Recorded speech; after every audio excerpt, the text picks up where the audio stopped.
नमस्ते दोस्तों, आज के इस लेक्चर में हम डेली करंट अफेयर्स सीरीज से 7 और 8 मार्च 2024 के करंट अफेयर्स को डिस्कस करेंगे। अगर आप इस वीडियो लेक्चर का पीडीएफ चाहते हैं तो अभी वीडियो के डिस्क्रिप्शन में जाइए, नीचे वहां पे आपको एक टेलीग्राम चैनल की लिंक मिलेगी, उसे ज्वाइन कीजिए और वहां आपको डेली करंट अफेयर के पीडीएफ भी मिलते रहेंगे। उसके अलावा आपको ये भी बता दूं कि हम वीडियो लेक्चर के एंड में जो भी टॉपिक से रिलेटेड एमसीक्यूज होते हैं उसको डिस्कस करेंगे और वो एमसीक्यूज आपको सॉल्व करना बहुत ज्यादा जरूरी है, क्योंकि आप जो भी पढ़ रहे हो को आप प्रैक्टिस जब तक नहीं करेंगे तब तक आप परफेक्ट नहीं बनेंगे। और आपको जो आंसर सही लगता है वो आपको कमेंट सेक्शन में लिखना है। मैं हर बार कमेंट सेक्शन पढ़ते रहता हूं, कितने लोग सीरियसली करंट अफेयर्स पढ़ रहे हैं वो मैं देखते रहता हूं। तो आपको अपने आंसर्स लिखने हैं और आपको हर चीज में आपका सीरियसनेस जो है वो बरकरार रखना है। तो चलिए आज के वीडियो लेक्चर की शुरुआत करें। जो हमें 7 मार्च 2024 का पहला करंट अफेयर देखने मिल रहा है वो है इंडिया के फर्स्ट अंडर वाटर मेट्रो को लेके। यस, पहले अंडर वाटर मेट्रो मिल रही है इंडिया को जो कि पानी के नीचे से चलेगी और इसका सिलेबस जाता है करंट इवेंट में। पीएम मोदी ने इनॉग्रेट किया है पहली अंडर वाटर मेट्रो कोलकाता में। याद रखिएगा जगह का नाम कोलकाता। ऑफिशियल्स का ये कहना है कि 1984 से 2014 के बीच में मेट्रो का नेटवर्क जो कोलकाता में रहा है वो सिर्फ 27.99 किलोमीटर रहा है, बट आफ्टर 2014 मेट्रो का जो नेटवर्क था वो 25.34 किलोमीटर और ज्यादा बढ़ा दिया गया है। सोचिए कि इनका ये जो नंबर दिया है इससे कितना सारा मेट्रो का काम हुआ होगा।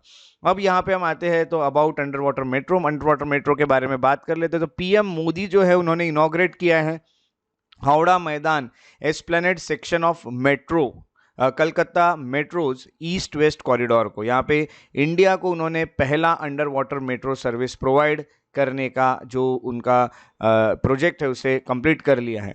ऑफिशियल्स का ये कहना है कि 4.8 किलोमीटर का ये स्ट्रेच होगा ईस्ट वेस्ट मेट्रो का और इसको बनाने के लिए 4,965 करोड़ रुपीस खर्चा हुआ है। और अब जो मेट्रो स्टेशन है इंडिया का सबसे डीपेस्ट मेट्रो स्टेशन बनाया जाएगा और सबसे डीपेस्ट यानी जमीन के नीचे रहने वाला सबसे डीपेस्ट जो मेट्रो स्टेशन होगा वो बनाएगा हावड़ा में। हावड़ा जो है वो 30 मीटर्स बिलो ग्राउंड लेवल होगा और हावड़ा मैदान एस्प्लेनेड सेक्शन जो है अंडर वाटर मेट्रो लाइन वो पहला ट्रांसपोर्टेशन टनल होगा जो किसी नदी के नीचे बनाया जा रहा है और ये पास होगा हुगली नदी के नीचे से। ये सब चीजें याद रखेगा।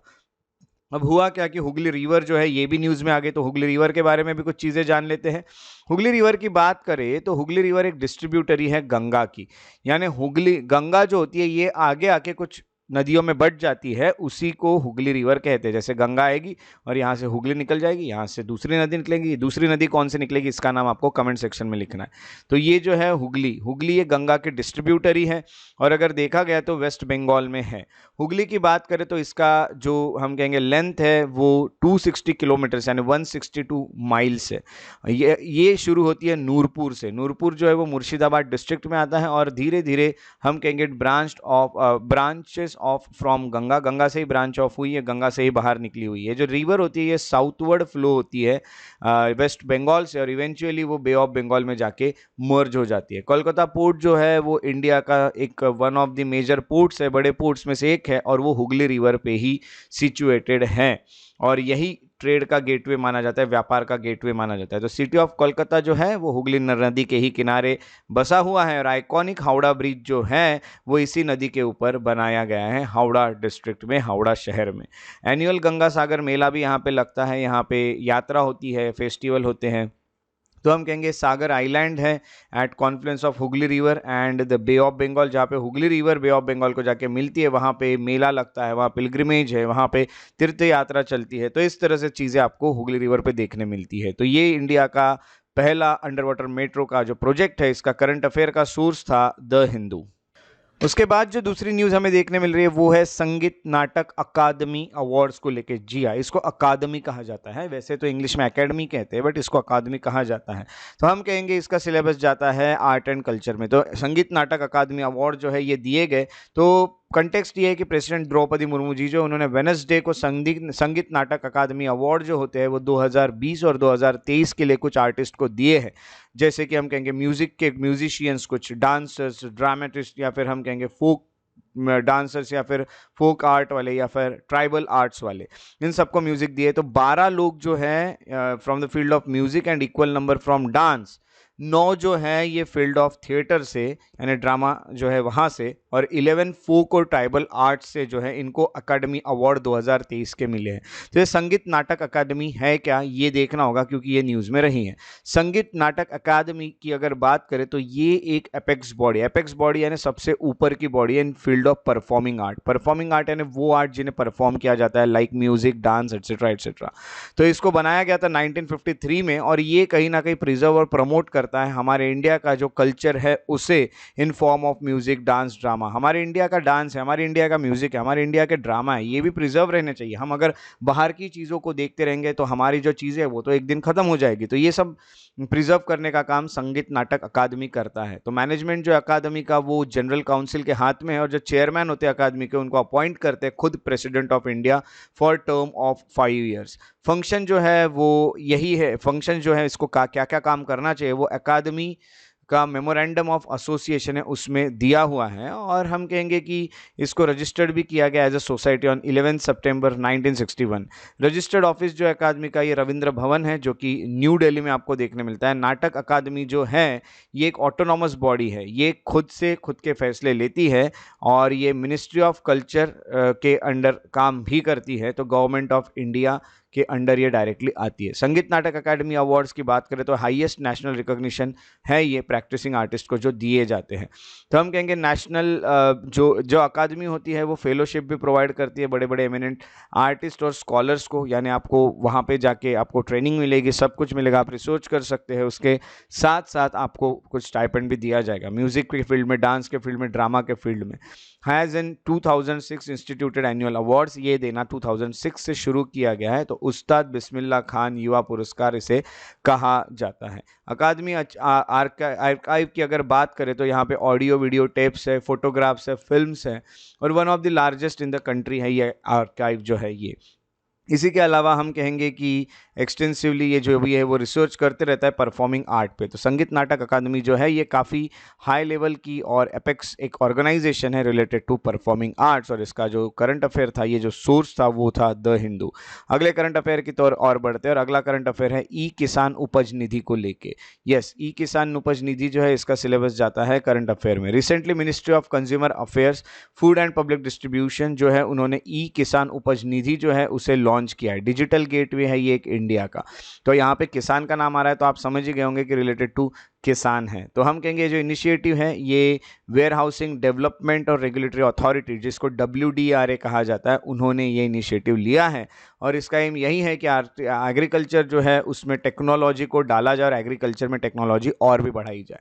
अगर हम ई किसान उपज के बारे में, निधि के बारे में बात करें तो ई किसान उपज निधि एक डिजिटल गेटवे। मैंने बताया कि आपको कहीं ना कहीं आपके खेती को डिजिटल बनाना है, एग्रीकल्चरल सेक्टर को डिजिटल बनाना है, वहाँ पे भी आपको काफ़ी सारे टेक्नोलॉजीज़ को लाना है। तो warehousing development and regulatory authority जो है वो इसे लॉन्च की है। प्राइमरी ऑब्जेक्टिव यही है कि फार्मर्स को असिस्ट करना, पोस्ट हार्वेस्ट लोन जो होता है वो हम कहेंगे कि ऑब्टेन करने में, यानी हार्वेस्टिंग के बाद का जो लोन होता है वो उन्हें मिल जाए, क्योंकि अब हार्वेस्टिंग होगी और हार्वेस्टिंग के बाद उनके पास स्टॉक आएगा तो स्टॉक को स्टोर करने के लिए उन्हें वेयर हाउस की ज़रूरत पड़ेगी। तो इसके लिए उनको लोन दिए जाएंगे। ये लोन जो होते हैं वो इलेक्ट्रॉनिक नेगोशिएबल वेयर हाउस रेसिट्स के तौर पे दिए जाएंगे जिसको ENWR कहा जाता है। अब की पॉइंट्स अगर देखे गए इसके WDRA के, तो सबसे पहले आपको ये बता दो इसका पर्पस क्या है, स्टोरेज अपॉर्चुनिटी क्या है, नो कोलैटरल और इंटीग्रेशन विथ ENAM। अगर देखा गया पर्पस इसका, तो प्लेटफॉर्म जो होता है ये कहीं ना कहीं फार्मर को वेयर हाउसिंग, लॉजिस्टिक्स और फेयर प्राइस उनके प्रोड्यूस को मिलेगी, ये इसका पर्पस है कि उनके वेयर हाउसिंग, लॉजिस्टिक यानी यहाँ से वहाँ उनके जो भी फसलें हैं वो हो जाए, क्रॉप्स जो भी उनको मिले हैं वो यहाँ से वहाँ हो जाए और कहीं ना कहीं अच्छा प्राइस भी मिले। दूसरा एक स्टोरेज अपॉर्चुनिटी मिलेगी, यानी वो प्रोड्यूस कर सकते हैं वेयर हाउस में 6 मंथ्स तक, यानी इंटरेस्ट रेट जो होगा 7% पर एनम के इस पे वो वहाँ पे अपने जो भी उनको अनाज मिला है उसे वो स्टोर कर सकते हैं।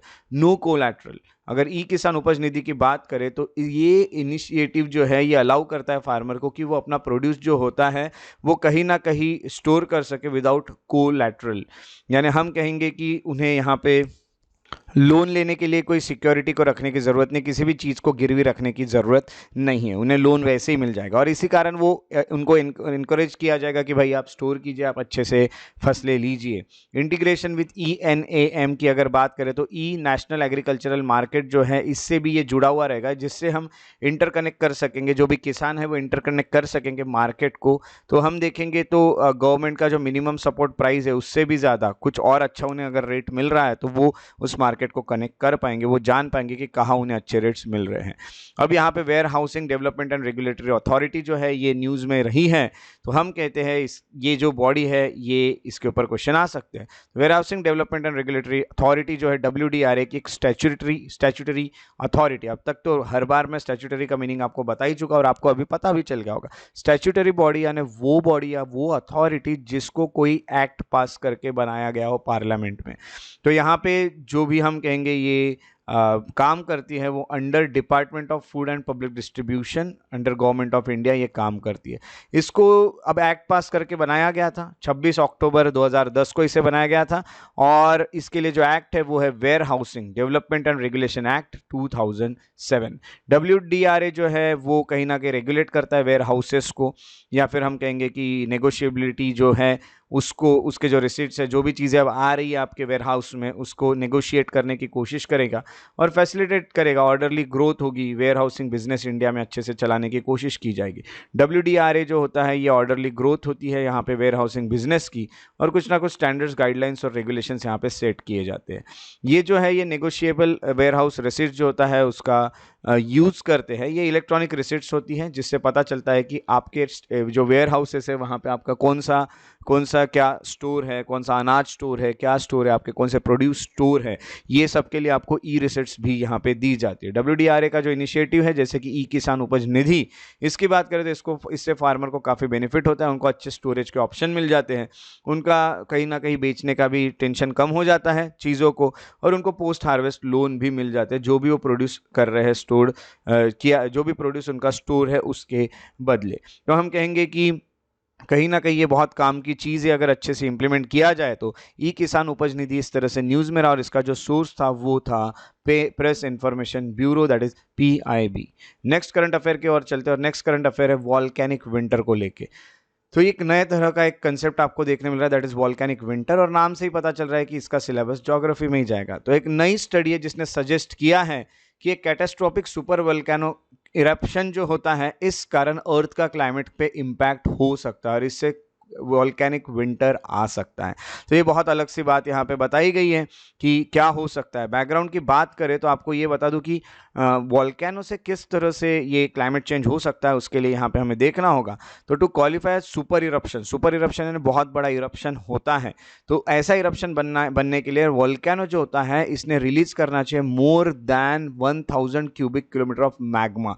इतना ज़्यादा उसने रिलीज करना चाहिए मैग्मा, तब उसे कहेंगे सुपर इरप्शन। ये जो इरप्शन होते हैं ये एक्सट्रीमली पावरफुल और बहुत रेयर होते हैं, बहुत कम देखने मिलते हैं। और मोस्ट रिसेंट जो सुपर इरप्शन हुआ है वो 22,000 साल से भी पहले हुआ था न्यूजीलैंड में। तो हम कहेंगे ये जो फिनोमिनन है या फिर ये जो भी इरप्शन है इससे कहीं ना कहीं आ सकता है वॉल्केनिक विंटर। वॉल्केनिक विंटर यानी एक कूलिंग इफेक्ट होता है अर्थ के सरफेस का, यानी बहुत ज़्यादा वॉल्केनिक इरप्शन से अर्थ का जो सरफेस होता है वो कहीं ना कहीं ठंडा होने लगता है। ये कैसे हो रहा है ये हम देखेंगे। अब देखिए ये चीज़ों को पहले हम थोड़ा सा पढ़ लेते हैं। वॉल्केनिक विंटर आता कैसे है। वोल्केनिक विंटर की बात करें तो after particularly explosive volcanic eruption that is reach in sulphur. अब यहाँ पे सल्फर रहेगा, काफ़ी सारा सल्फर यहाँ से बाहर निकलेगा। जब मैग्मा बाहर आएगा तो यहाँ से सल्फर बाहर निकलेगा जो आपको यहाँ पे दिख रहा है। ये सल्फर आने के बाद sulphur dioxide that is SO2 ये एमिट हो जाएगा एटमॉस्फेयर में, और जो एमिटेड SO2 है वो कहीं ना कहीं एटमॉस्फेयर में जो भी कंपोनेंट्स है उससे रिएक्ट कर जाएगा और SO2 का बन जाएगा H2SO4 that is sulphuric acid. इस कारण हवा में कुछ पार्टिकल्स आ जाएंगे जिसको एरोसोल्स कहेंगे। अब ये ऐसे स्प्रेड हो जाएंगे विंड के चलते कि अब क्या होगा कि जो भी सन रेज आ रही है, जो भी सोलर एनर्जी आ रही है, वो अर्थ पे पहुंच नहीं पाएगी। जैसे अब यहाँ पे अर्थ पे आई और ये एरोसोल्स जो होते हैं, ये जो पार्टिकल्स है, यही उसको रिफ्लेक्ट बैक कर देंगे। इस कारण नीचे क्या नहीं आएगा, जहां जहां ये गए हैं वहां पे नीचे सनरेज नहीं पहुंच पाएगी, और नीचे सनरेज नहीं पहुंच रही तो यहाँ पे ठंडा हो जाएगा, और इसी को वॉल्केनिक विंटर कहा जाएगा। तो इस तरह से टिपिकल विंटर कंडीशंस जो होते हैं यहाँ पे बन जाएगी, और ये काफ़ी समय तक चलेगी जब तक ये हवा में है। तो ये रिफ्लेक्ट बैक करते जाएगा जो भी सनरेज आएंगे उनको, और नीचे ना आने के कारण हीट बढ़ेगी नहीं, गर्मी बढ़ेगी नहीं, और विंटर वहाँ लगने लगेगा। तो इस पर क्लाइमेट पे क्या इंपैक्ट होगा ये देखेंगे। तो सबसे पहले सोलर डिमिंग हो जाएगी, यानी ये जो सल्फेट एरोसोल्स होते हैं वो सोलर रेडिएशन के साथ कहीं ना कहीं क्या करेंगे, तो इंटरैक्ट करेंगे और उनको वापस भेज देंगे, जिस कारण सोलर डिमिंग यानी सोलर जो एनर्जी है वो नीचे तक पहुंच नहीं पाएगी, ये आपको देखने मिलेगा। दूसरा है अर्थ का अल्बेडो यानी अर्थ की जो कैपेसिटी है जिससे वो रिफ्लेक्ट बैक कर देता है सनलाइट को, ये भी बढ़ेगा कहीं ना कहीं। Reduces amount of sunlight reaching surface, तो ये रिफ्लेक्ट बैक हो रहा है, अल्बेडो बढ़ रहा है, इस कारण सनलाइट जो है ये नीचे नहीं पहुंचेगा सरफेस तक, और इस कारण कूलिंग इफेक्ट होगा, इस कारण ठंडा लगने लगेगा, और इसी को हम वॉल्केनिक विंटर भी कहेंगे। इसके हिस्टोरिकल एग्जाम्पल की बात करें तो नोटेबल वॉल्केनिक इरप्शन जो होता है जिस कारण कूलिंग इफेक्ट देखने मिले थे, वो है तंबोरा इरप्शन जो 1815 में हुआ था, पिनाटुबा इरप्शन जो कि 1991 में हुआ था। तो इस तरह से ये वॉल्केनिक विंटर है जो न्यूज़ में रहा, और इसका सोर्स था इंडिया टुडे। अगले करंट अफेयर की ओर चलते हैं, और अगला करंट अफेयर है जिम कॉर्बेट नेशनल पार्क को लेके। अब जिम कॉर्बेट नेशनल पार्क का जो सिलेबस होता है ये आप तो जानते ही हैं, एनवायरमेंट में ही जाएगा क्योंकि नेशनल पार्क है। रिसेंटली सुप्रीम कोर्ट जो होता है उन्होंने टाइगर सफारी को बैन कर दिया है कोर एरिया में। जिम कॉर्बेट नेशनल पार्क के कोर एरिया में आप जंगल सफारी नहीं कर सकते। टाइगर सफारी जो होगी वो अब आप पेरिफेरल या बफर जोन में ही कर सकते हैं, नेशनल पार्क के आजू बाजू जो बफर जोन है उसमें, और आसपास का जो पेरिफेरल है उसमें, यानी एकदम बीच का जो एरिया है कोर एरिया, वहाँ पे अब आप सफारी नहीं कर सकते। यहाँ जो भी हो रहा था इससे काफ़ी डिस्टर्बेंस हो रहा था जो भी टाइगर है उनको, क्योंकि लोग सफारी करने जाते थे और टाइगर को डिस्टर्ब करते थे उनके कोर एरिया में जाके। कोर एरिया ने नेशनल पार्क का सबसे अंदर का एरिया होता है, तो यहाँ पे आप सफारी अभी नहीं कर पाओगे, और यहाँ पे डिस्टर्बेंस कम करने के लिए ये सुप्रीम कोर्ट ने फैसला सुनाया। तो हम कहेंगे कि जिम कॉर्बेट नेशनल पार्क जो है, मैं आपको अभी बताऊंगा बफर एरिया और कोर एरिया क्या होता है, उसके पहले हम जान लेते हैं कि ये जिम कॉर्बेट नेशनल पार्क है क्या। तो जिम कॉर्बेट नेशनल पार्क जो है वो नैनीताल डिस्ट्रिक्ट में, उत्तराखंड में। कॉर्बेट नेशनल पार्क जो है वो लार्जेस्ट कॉर्बेट टाइगर रिजर्व जो है वो उसी का पार्ट है, जिम कॉर्बेट नेशनल पार्क का। वहाँ पे ये जो नेशनल पार्क है इसमें जो प्रोजेक्ट टाइगर चलाया गया था 1973 से चलाया जा रहा है। तो हम कहेंगे कि ये इंडिया का पहला नेशनल पार्क है जिम कॉर्बेट नेशनल पार्क, ये भी अच्छे से याद रखिएगा। ये फेमस है रॉयल बंगाल टाइगर्स के लिए, यहाँ पे एशियाटिक एलिफेंट्स आपको देखने मिलते हैं, और ओवर 586 स्पीसीज बर्ड के भी देखने मिलते हैं। ये इंडिया का रिचेस्ट बर्ड रीजन भी माना जाता है, one of the richest bird region. Bird life international जो होता है इन्होंने इनको इंपॉर्टेंट बर्ड एरिया करके भी डिक्लेयर किया है। अब बर्ड बफर जोन और कोर जोन ये न्यूज़ में रहे, तो ये देख लेते हैं है क्या। बफर जोन की और कोर जोन की अगर बात करें तो ये नेशनल पार्क में डिफाइन किए गए हैं by wildlife protection act 1972 से, और वही एक्ट के चलते इनको रेगुलेट किया जाता है, इनके जो भी प्रोविजंस है वो बनाए जाते हैं, rules and regulations. Core zone की बात करें तो ये काफ़ी क्रुशियल एरिया होता है जहाँ पे हम कहेंगे इसको बहुत स्ट्रिक्टली प्रोटेक्ट करके रखता है फॉरेस्ट डिपार्टमेंट। जैसे कि सेंचुरी होती है फॉर वाइल्ड लाइफ, जहाँ ह्यूमन एक्टिविटी रेस्ट्रिक्टेड होती है टू मिनिमम डिस्टर्बेंसेस, ये भी आपको देखने मिलता है। यहाँ ह्यूमन एक्टिविटीज़ को ज़्यादा अलाउ नहीं किया जाता है। और कोर जोन में अगर देखा गया तो वहाँ तो एक्टिविटी सिर्फ रिसर्च, मॉनिटरिंग और हैबिटेट रिस्टोरेशन की ही चलती है, हम कहेंगे। यानी यहाँ पे कोर जोन में क्या हो सकता है, सिर्फ रिसर्च करने जा सकते हैं जो भी डिपार्टमेंट के लोग हैं वो, या फिर मॉनिटरिंग कर सकते हैं कितने टाइगर है कितने नहीं, या फिर हैबिटेट किसी का लॉस हो गया तो उस स्पीसी या उस जानवर का हैबिटेट को रिस्टोर करने का काम वहाँ चलता है। बफर जोन की बात करें तो ये कहीं ना कहीं सराउंड करता है कोर एरिया को। जैसे मैंने बोला ये अगर कोर एरिया है तो इसके बाहर का जो रीजन है नेशनल पार्क का ये बन जाएगा बफर एरिया, तो ये होगा। और एक्चुअल ट्रांजिशन जोन है ये between wild and human inhabited area, और उसके बाहर लोग रह सकते हैं। तो यहाँ पे लोगों के घर है, यहाँ पे घर नहीं है, और यहाँ पे सिर्फ जानवरों के घर है, ये है कोर एरिया। तो इन दोनों के बीच का ट्रांजिशन जोन होता है बफर जोन। बफर जोन में एक्टिविटीज चलती है जैसे कि नेचुरल रिसोर्सेज का यूज़ करना, एनवायरमेंटल एजुकेशन देना, टूरिज्म जो है कंट्रोल मैनर में वहाँ कराना, जंगल सफारीज कराना। तो ये जो जोन होता है ये कहीं ना कहीं बैलेंस बना के रखता है कंजर्वेशन और ह्यूमन जो यूज का लैंड है उसके बीच में। यहाँ पे आपको लैंड को कंजर्व किया जा रहा है और यहाँ पे आपको ह्यूमन को लैंड दी गई है। तो इस तरह से ये सब चीज़ें चलती है बफर जोन और कोर जोन पे। तो ये रहा जिम कॉर्बेट नेशनल पार्क से रिलेटेड करंट अफेयर, इसका सोर्स था इंडियन एक्सप्रेस। बारी है 7 मार्च के प्रैक्टिस एमसीक्यूज को देखने की। तो पहला जो क्वेश्चन है वो है consider the following statement, the buffer zone and core zone in national park are defined and regulated by wildlife protection act 1972। Second option, in core zone regulated activities like sustainable use of natural resources, education, environmental education, control tourism occur. Which one of the following और given above is or are correct? Only one, two only, both 1 and 2, neither 1 and 2। आपके answers आपको comment section में लिखने हैं। Question number 2 की बात करते हैं। क्वेश्चन नंबर 2 जो है वहां पे 2 स्टेटमेंट दिए हैं। Volcanic winter is dramatic drop in temperatures experience globally in the aftermath of a massive volcanic eruption. Statement 2 है ash particles and gases such as sulphur dioxide injected in stratosphere during eruption and spread globally by winds blow out of sun and prevent solar energy from reaching the earth surface. इसमें से आपको correct जो statements है उसके options choose करने हैं। First है both statement 1 and statement 2 are correct. Statement 2 is the correct explanation of statement 1। Second is statement 1 and statement 2 are correct. Statement 2 is not correct explanation of statement 1। Third is statement 1 is correct but statement 2 is incorrect. Fourth is statement 1 is incorrect but statement 2 is correct. उसके बाद third question देखते हैं। Third question है with reference to e Kisan Upaj Nidhi consider the following statement. It is digital gateway initiative launched by warehousing development and regulatory authority. Second option is E-Kisan Upaj Nidhi initiative allows farmers to store their produce without collateral in WDRA registered warehouses. Which of the following above statements are correct? Only one only, two only, both 1 and 2, neither 1 nor 2।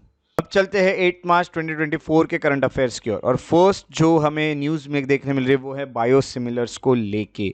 Biosimilars का जो syllabus जाता है वो science में जाता है। तो clinical trials जो है वो कंडक्ट किए जा रहे हैं इंडियन फार्मास्यूटिकल कंपनी द्वारा, और यहाँ टेस्ट किया जा रहा है एक बायोसिमिलर ऑफ पर्ट्यूजिमैब करके। ये ड्रग है जिससे ब्रेस्ट कैंसर को ट्रीट किया जा सकता है। इसको इन्वेंट किया था स्विस कंपनी रॉश ने।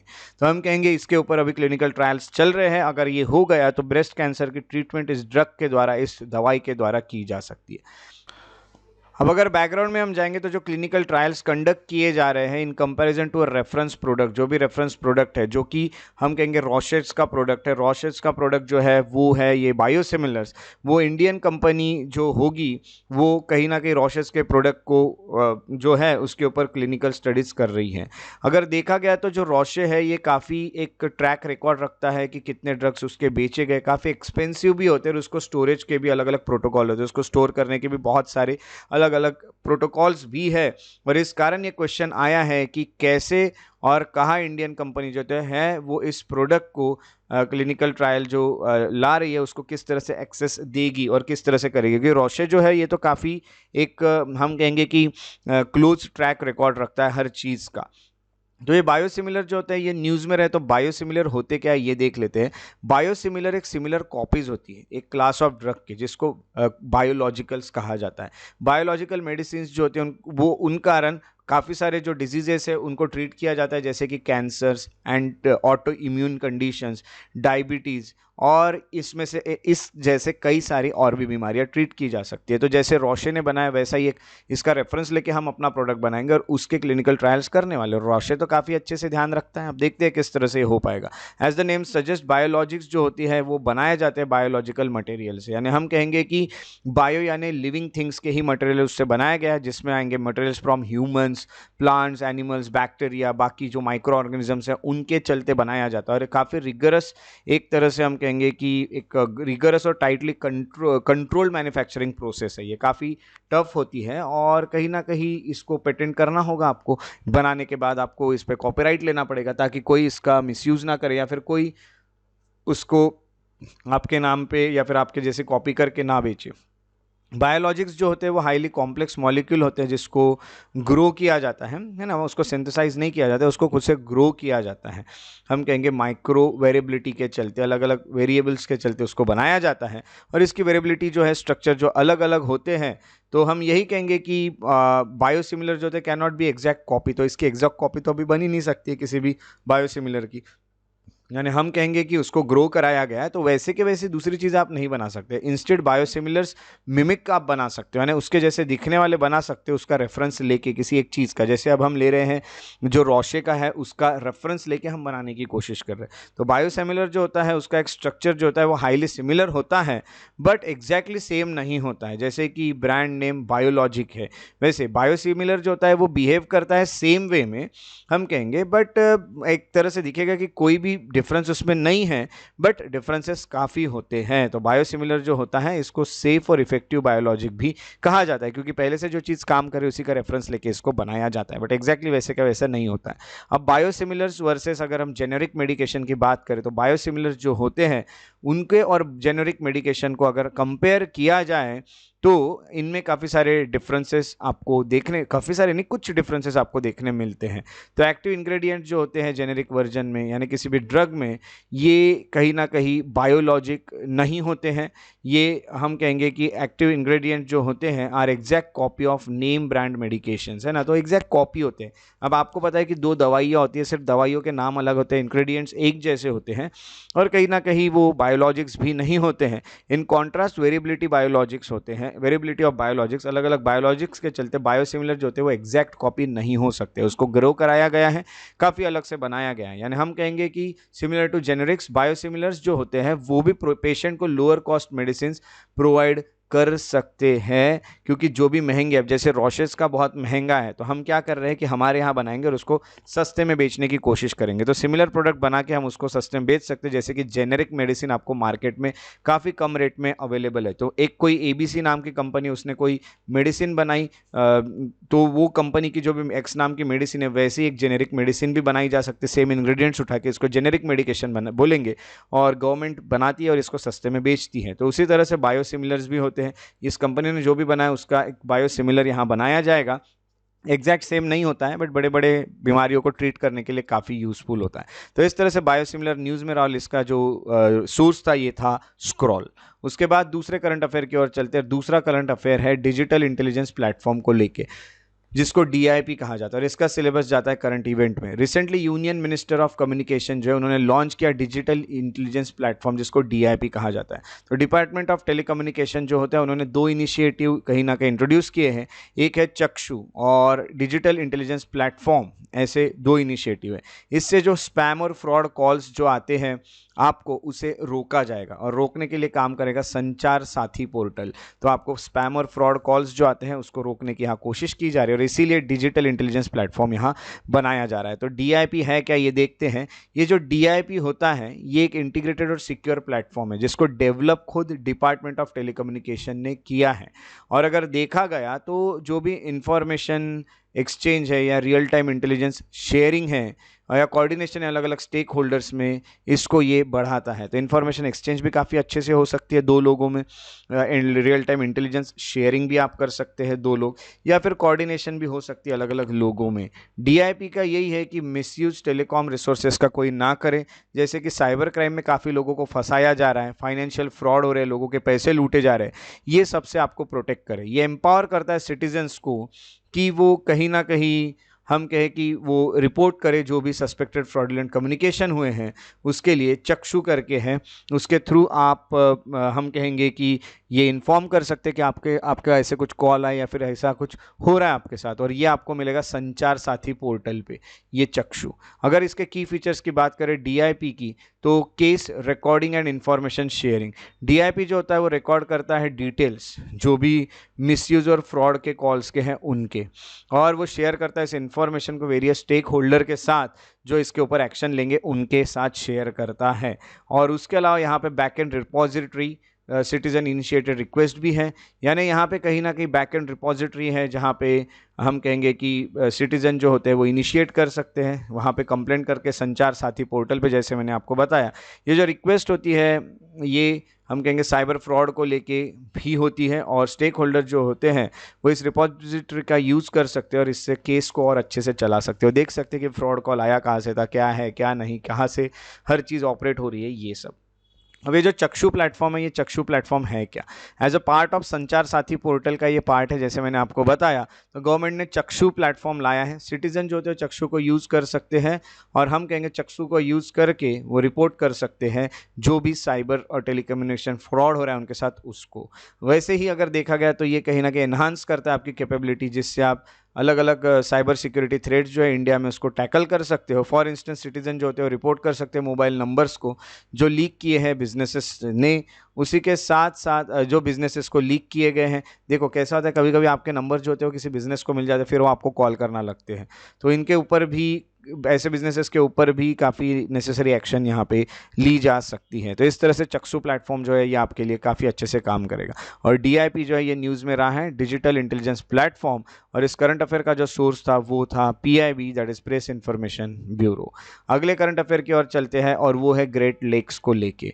ग्रेट लेक्स आ गए तो फिर इसका सिलेबस तो ज्योग्राफी में ही जाना है। तो ग्रेट लेक्स जो होता है वहाँ पे काफ़ी आपको जो आइस कवर है वो रिसेंटली कम होते हुए दिखा है, बहुत कम हो रहे हैं। तो हम कहेंगे कि लेक्स जो होते हैं फ्री ऑफ आइस, ये हो सकता है इससे आइस चले जाए, क्योंकि वार्मर विंटर होने लगे हैं, हमारे विंटर में जो ठंड है वो कम होने लगी, और वेदर जो है ये काफ़ी बदलने लगा है। तो हम कहेंगे above surface, above average surface water temperature जो होगा ये भी कहीं ना कहीं बढ़ रहा है, यानी टेम्परेचर का भी, वाटर टेम्परेचर जो है ये भी कहीं ना कहीं बढ़ रहा है, सरफेस जो है वाटर का उसका भी टेम्परेचर बढ़ रहा है। इस कारण आइस कवर जो होती है डिक्लाइन होते हुए दिख रही है आर्कटिक इकोसिस्टम में। यानी हम कहेंगे फ्रेश वाटर अवेलेबिलिटी जो है लोकल इंडिजिनियस कम्युनिटीज़ को या इंडस्ट्रीज़ को जो फ्रेश वाटर मिल रहा था, फ्रेश वाटर यानी वो वाटर जो कि जिसमें सैलिनिटी नहीं होती है, जिसमें सॉल्ट के हम कहेंगे कंटेंट्स नहीं होते हैं, वो वाला। तो थ्रेटेंड और एंडेंजर्ड स्पीसीज जो होती है रिलाय करती थी इन लेक पे फॉर देयर सर्वाइवल। अब यहाँ से बर्फ़ कम होते जा रही है, बर्फ़ अगर कम होते जाएगी तो काफ़ी प्रॉब्लम यहाँ जा सकते हैं। तो ग्रेट लेक्स है क्या ये देख लेते हैं, और फिर हम देखेंगे इसका इम्पैक्ट क्या हो रहा है। यहाँ अगर देखेंगे तो यहाँ पे आपको कनाडा और ये लेक्स कुछ देखने मिल रहे हैं, जैसे ये लेक सुपेरियर आपको देखने मिल रहा है ना, और लेक मिशिगन देखने मिल रहा है। ये जितने भी आपको लेक देखने मिल रहे हैं ऑन्टेरियो और ये सब ग्रेट लेक्स इनको कहा जाता है। तो ये जो ग्रेट लेक्स होते हैं ये series of large interconnected fresh water lakes है जो कि लोकेटेड है east central interior North America में। और अगर बात की जाए तो हम कहेंगे कि जो लेक्स होते हैं वो कनेक्ट करते हैं अटलांटिक ओशन को, है ना, अटलांटिक ओशन को कनेक्ट करते हैं। बट यहाँ पे अब आपके अगर देश के आजू बाजू पूरा ओशन है तो आपको कहाँ पे फ्रेश वाटर मिलेगा? तो फ्रेश वाटर का सोर्स यहाँ पे लेक था। अब यहाँ पे लेक है, ये 5 लेक है total, lake superior, lake Michigan, lake Huron, lake eri और लेक ओंटारियो। ये सब आपको लेक देखने मिलते हैं। ये 5 लेक, ये सुपेरियर है, ये मिशिगन है, ये ह्यूरॉन है, ये इरी है और ये ओंटारियो है। ये 5 लेक को मिलकर ग्रेट लेक्स कहा जाता है। ये सिचुएटेड है कनाडा के एकदम करीब, यूनाइटेड स्टेट और कनाडा के बॉर्डर पे ही, समझ जाइए। तो इम्पैक्ट जो है एनवायरमेंट पे ये क्या होगा, सबसे पहले ये जो ग्रेट लेक है यहाँ पे आइस कवर कम होते हुए दिख रहा है, और ये जो चेंजेस है इस कारण एनवायरमेंट पे काफ़ी इंपैक्ट आएगा। जैसे coastal erosion infrastructure, lower ice level जो होंगी इस लेक की, उस कारण जो कोस्टल एरिया है वो ज़्यादा प्रोटेक्टेड नहीं रहेगा। विंटर स्टॉर्म्स और वेव्स यहाँ पे काफ़ी सारी आएगी, क्योंकि आइस लेवल्स जो थे वो कहीं ना कहीं इन चीज़ों को बरकरार रखते थे। यानी आइस नहीं रहेगा तो कोस्टल इरोजन ज़्यादा होगा, आइस के कारण इरोजन नहीं होता था। इरोजन यानी हवा आई, हवा सब कुछ बहा के लेके गई, पानी आया, पानी सब बहा के लेके चले गया पानी के अंदर। तो ये सब हो सकता है। तो लेक फ्रंट प्रॉपर्टीज़ और जो भी शोर लाइंस पे चीज़ें, जो भी बीचेस है, वहाँ से काफ़ी सारी चीज़ें बहा के लेके चले जाएगा। अब तक बर्फ़ था तो पानी बहता नहीं था, तो ये चीज़ है। तो इरोडेड कोस्ट लाइन जो होती है इस कारण काफ़ी सेडिमेंटेशन के प्रॉब्लम होंगे, जो सेडिमेंट्स होंगे वो पानी बहा के लेके जाएगा। जैसे समझ जाओ, एक इमेजिन कीजिए कि लेक है और लेक के ऊपर बर्फ़ जमी हुई है।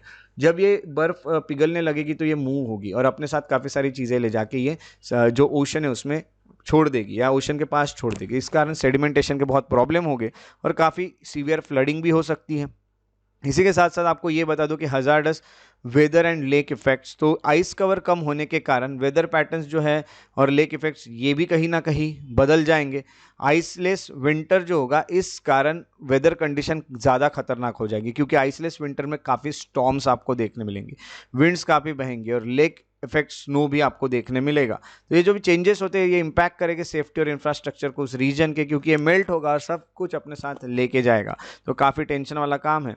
अगला अल्गल ब्लूम हो सकता है और वाटर क्वालिटी खराब हो सकती है। अब आपको बता दूं, आइस कवर जो था उस कारण पानी का टेम्परेचर रेगुलेटेड रहता था। अब पानी के ऊपर आइस कवर आ गया तो अंदर का टेम्परेचर कहीं ना कहीं रेगुलेटेड रहता था और न्यूट्रिएंट्स भी काफ़ी सारे रिसाइकल हो जाते थे उतने टाइम में। अब आइस जब कम होने लगा तो लेक जो होगा वो सनलाइट को एब्जॉर्ब करने लगेगा फास्टर। अब लेक है, इसके ऊपर जब तक बर्फ थी, ये लेक है, इसके ऊपर जब तक बर्फ थी तो इसके तक सनलाइट जल्दी नहीं पहुंचता था। अब क्या होगा, ये गायब हो गई तो सनलाइट डायरेक्टली नीचे पहुंचने लगेगा और इसको काफ़ी ये गर्म हो जाएगा।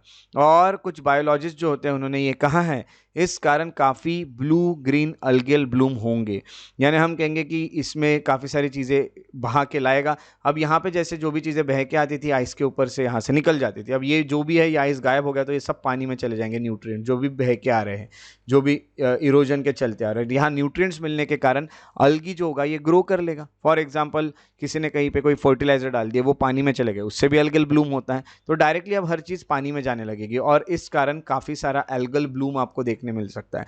एल्गल ब्लूम कैसा होता है कि पानी के ऊपर एक लेयर आ जाती है जैसे ग्रीन कलर की एल्गी की, और ये सब आपको देखने मिलती है। तो ये एल्गल ब्लूम होता है जिससे वाटर क्वालिटी भी खराब हो जाएगी। तो एल्गल ब्लूम जो होगा ये ह्यूमंस के लिए काफ़ी टॉक्सिक होगा, एक्वाटिक इकोसिस्टम को ख़राब कर देगा, क्योंकि ये अगर हो गया तो काफ़ी इसके बुरे इफेक्ट होते हैं।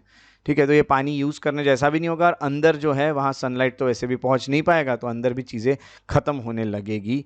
ठीक है, और उसके अलावा शिपिंग और नेविगेशन के लिए भी है। आइस कवर कम होने के कारण जो शिपिंग चैनल और नेविगेशन है वो भी कहीं ना कहीं इफेक्ट होगा। जैसे आइस फ्री कंडीशन जो होती है वो अलाउ करेगी कि आप ज़्यादा शिपिंग सीजन का यूज़ कर सको, बट इस कारण काफ़ी सारे जो चैनल्स है वहाँ वो भी क्लॉग्ड हो जाएंगे। यानी हम कहेंगे कि आइस मेल्ट के कारण काफ़ी सारी चीज़ें वहाँ जाके जमने लगेगी। अब पानी आपके पास रहेगा, ये बात तो आप ज़्यादा शिपिंग कर पाओगे, बट ये जो पानी अपने साथ जो चीज़ें लेके डिपॉजिट करेगा, इस कारण आप कैसे क्या इस चीज़ सिचुएशन का हैंडल करेंगे, है ना। तो ये सिचुएशन काफ़ी हार्मफुल हो सकती है। तो इस तरह से ये जो है इसको ग्रेट लेक्स जो है ये न्यूज़ में रहे हैं, और ग्रेट लेक्स जो है इनका सोर्स जो था वो है नासा। अगले करंट अफेयर की ओर चलते हैं जो कि मिथेनसैट को लेके हैं। तो मिथेनसैट की अगर बात करें तो इसका जो सिलेबस जाता है वो साइंस में जाता है। तो जैसे कि अब आपको नाम से पता चल रहा है यहाँ सैट आ गया है तो ये सैटेलाइट होगा, और मीथेन आ गया है ना, मीथेन से रिलेटेड कोई तो भी चीज़ होने वाली है। तो स्पेस एक्स करके जो कंपनी उन्होंने लॉन्च किया है फैल्कन 9 रॉकेट, जो कि एनवायरमेंटल डिफेंस फंड्स जो है मिथेनसैट सैटेलाइट को लेके जा रहा है।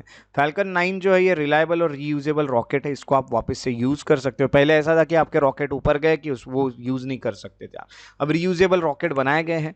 स्पेसएक्स करके जो कंपनी है जिसको 2002 में बनाया गया था, ये एक अमेरिकन एरोस्पेस कंपनी जिसका हेडक्वार्टर हैवथॉर्न कैलिफोर्निया में आपको देखने मिलता है। इसको एस्टेब्लिश किया गया था जिससे स्पेस टेक्नोलॉजी को हम रिवॉल्यूशनराइज करेंगे, तो इसके लिए इसको लाया गया था और हम ह्यूमन हैबिटेशन ढूंढेंगे बाकी प्लैनेट्स पे आप कहाँ कहाँ रह सकते हो। इसी एम के साथ ये स्पेसएक्स बनाई गई थी। अब मिथेनसैट क्या है ये देख लेते हैं। मिथेनसैट जो है ये एक अर्थ का ऑब्जर्वेशन सैटेलाइट है जो मॉनिटर करेगा और स्टडी करेगा ग्लोबल मीथेन एमिशन को। जो भी मीथेन के हम लोग एमिशन कर रहे हैं इसको वो स्टडी करेगा और मॉनिटर करेगा और क्लाइमेट चेंज को रोकने की कोशिश करेगा मीथेन के कारण जो हो रहा है। मिथेनसैट जो होता है it was developed by MethaneSAT LLC. ये होली ओन्ड सब्सिडरी है ऑफ एनवायरमेंटल डिफेंस फंड से बनाई हुई। एनवायरमेंट के लिए ही फंड यानी ये बनाई गई और फंड इस पे एनवायरमेंटल डिफेंस फंड ही यहाँ पे काम करेगा। ईडीएफ जो होता है वो US based non profit environment advocacy group है, तो एनवायरमेंट के लिए वो काम करते हैं, ऐसा ग्रुप है और इस पे पैसे भी यही लगाएंगे।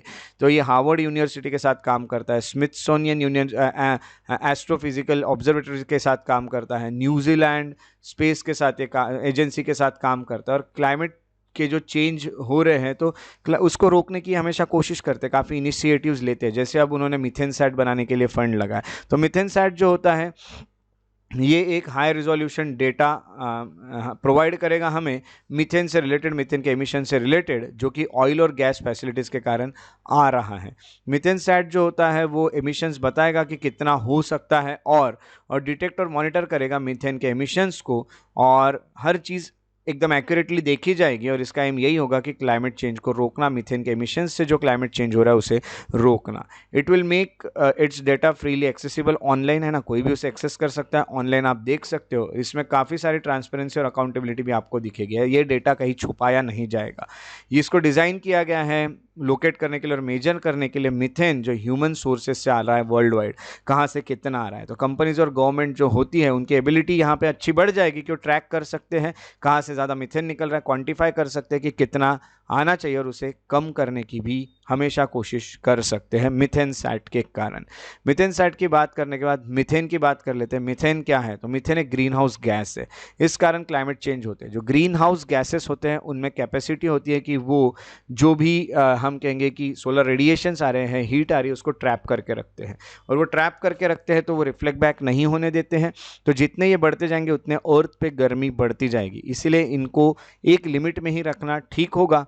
मीथेन वार्म कर देता है प्लैनेट को मोर देन 80 टाइम्स, क्विकली कर देता है CO2 से भी ज़्यादा।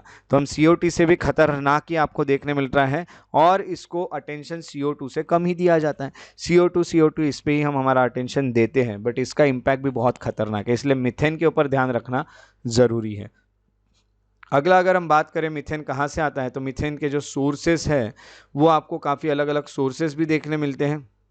मीथेन की सोर्स की बात करें तो बायोलॉजिकल सोर्सेस, जैसे हम कहेंगे मीथेन प्रोड्यूस बाय मिथेनोजेंस जो है वो ये माइक्रोब्स होते हैं जो एनवायरनमेंट में मिलते हैं जहाँ पे बहुत कम या ऑक्सीजन ही नहीं होता।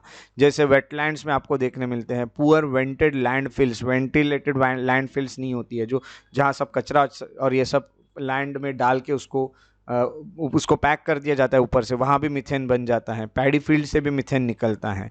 उसके अलावा एग्रीकल्चर में लाइक स्टॉक के एमिशन से निकलता है। गैस्ट्रोजेनिक गैस्ट्रो एंट्रिक जो रिलीज़ करते हैं ये लाइफ स्टॉक्स, उनसे या उनके मैन्योर से निकलता है, उससे 32% जो है वो निकलता है। उसके अलावा एडिशनल मीथेन जो होता है वो राइस कल्टीवेशन जो है फ्लडेड फील्ड में किया गया है वहाँ से भी निकलता है। 8% ह्यूमन लिंक एमिशंस यहाँ से देखने मिलते हैं। तो मीथेन आप देख रहे हैं राइस से, राइस के फील्ड से या फिर एनिमल्स से या जहाँ ऑक्सीजन कम है वहाँ से ये निकलते रहता है। हेल्थ इम्पैक्ट की बात करें तो मीथेन के कारण हम कहेंगे कि जैसे कुछ केमिकल है बेंजीन, ये भी मीथेन के साथ मिल गए तो काफ़ी बुरे हेल्थ इफेक्ट हो सकते हैं, जैसे हार्ट डिजीज हो सकते हैं, बर्थ डिफेक्ट्स रहेंगे, जो बच्चे जन्म लेंगे पैदा होंगे वो डिफेक्टिव रहेंगे, या फिर अस्थमा जैसे प्रॉब्लम यहाँ हो सकते हैं। ग्लोबल मीथेन प्लेज भी यहाँ पे एक बार लिया गया था, ओवर 105 कंट्री ने साइन किया था ग्लोबल मीथेन प्लेज। उन्होंने ये बोला था कि हम मीथेन का जो एमिशन है वो 30% तक कम करेंगे, 2020 में जो था उससे 30% 2030 तक हम उसके लेवल कम करेंगे। ये इनिशिएटिव जो होता है ये कहीं ना कहीं मीथेन का रोल दिखा रहा है कि ग्लोबल वार्मिंग में उसका भी कितना बड़ा रोल है और हमें सबको मिल के इसको रोकना होगा। ये भी चीज़ें ग्लोबल मीथेन प्लेज के द्वारा हमें पता चल रही है कि सब लोग अवेयर हो रहे हैं मीथेन को रोकने के लिए, काफ़ी सारे देश। और ये जो सोर्स है मीथेन सैट का ये था इंडियन एक्सप्रेस। तो चलिए अब आज के एमसीक्यूज को सॉल्व करें जो कि अभी वाले करंट अफेयर के हैं, 8 मार्च के करंट अफेयर के हैं। फर्स्ट क्वेश्चन जो है वो है with reference to MethaneSAT consider the following statement. MethaneSAT is developed by ISRO. दूसरा, it is an earth observation satellite design to detect and monitor methane emissions globally.